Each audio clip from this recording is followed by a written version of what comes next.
In April 1864, Henare Wirumu Taratoa stood atop Gate Pa, an entrenched pa fortress developed by his people, the Maori people of New Zealand. Up north in Waikato, the Maori King movement, called the Kingitanga, had been crushed by British forces and fled to the forest, while the British ire turned towards Taratoa and his people. The local colonizers had reported his people to be Kingitanga supporters, which they were, so the British army made their move. But Taratoa did not fear their advance. His warriors were ready, and so was he.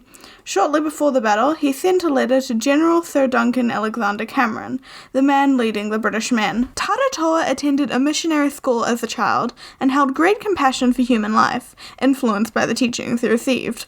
Because of this, his letter stated the 4 rules his warriors would follow in the aftermath of the battle, should they chase the British after a surrender.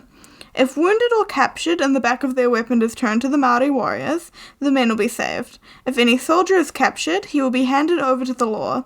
Any man who flees to the home or church of a priest, whether or not he is armed, will be saved, and unarmed soldiers, women, and children will be saved. He and his warriors also promoted the saving of defeated soldiers, such as treating their wounds or feeding them, after battle, though it is unclear whether or not this was an actual rule. 3 weeks of fighting passed, the Maori Pa fortress proving, as always, to be impenetrable to the British, who sat practically out in the open, firing their weapons at the entrenched and covered Maori. Needless to say, the Battle of Gate Pa was won by the Maori, and the British, believing Taratoa's letter to be a ruse, prepared to be slaughtered, and the warriors did rush out, but the letter was not a lie. Some warriors, such as Hene Pore, fought to obey the laws they set upon themselves, Pore herself famously fighting to get an injured British soldier a drink of water. Something like this, human kindness, had never really been shown in the European way of battle so far, especially on such a large scale. Taratoa's rules of engagement, otherwise known as the Portoferi Code of Conduct, was something they'd never forget, a story to tell their children, grandchildren, and so on. And only 4 months after the battle, the First Geneva Convention would be held. The British Empire did not have representatives at this meeting, so it's unlikely Taratoa's rules of engagement played a part in the rules made, despite how both were created to limit human suffering in war, and had somewhat similar ideas about how to go about it. In a way, that makes both these stories even more fascinating, because one guy thinking of something and sharing it is less curious than 2 people in completely different circumstances deciding on the same thing, and yet they did.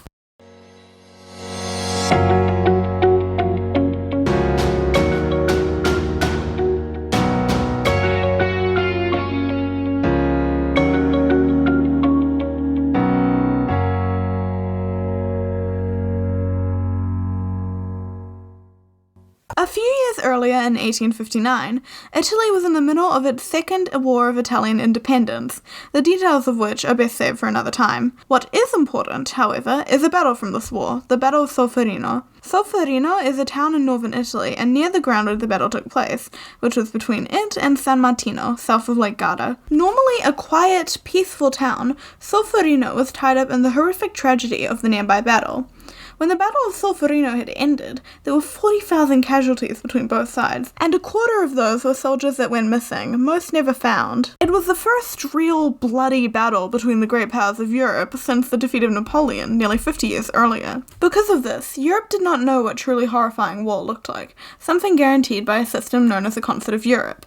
But Solferino did happen, and Henri Dunant was there to witness it. Jean-Henri Dunant was a Swiss officer who had been surveying the aftermath of the Battle of Solferino, and, like most would be, he had been horrified by what he saw. The dead lay there, bodies uncared for, and the wounded had not been moved. This would not stand for Dunant, so he gathered the people of Solferino and had them care for the wounded, helping as many as they could and not abandoning those they couldn't to die alone. The experience would never escape Dunant, who wrote a book about it, called The Memories of Solferino in English, in 1862. 1 year later, he and 4 others would found the Red Cross and begin the Committee of 5, a group of him and the other Red Cross founders who convened with the goal of recruiting willing male nurses to serve armed forces out in the field.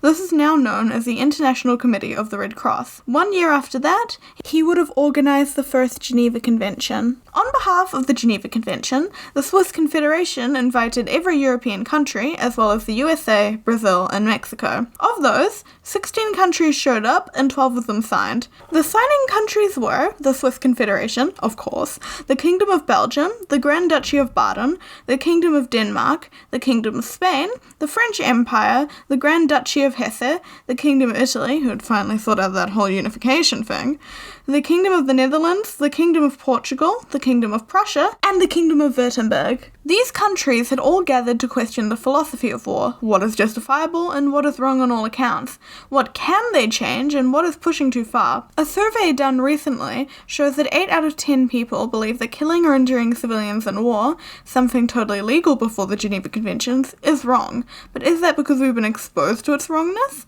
Did 8 out of each 10 men in that room feel the same way? And even if it was 8 out of 10 back then, it's important to remember that 8 out of 10 is not the same as 10 out of 10, and those two people who disagree could be very persuasive. And it could have been different for this group specifically, as they weren't random people picked up off the street, but diplomats chosen to attend a convention about the rules of war. But I digress.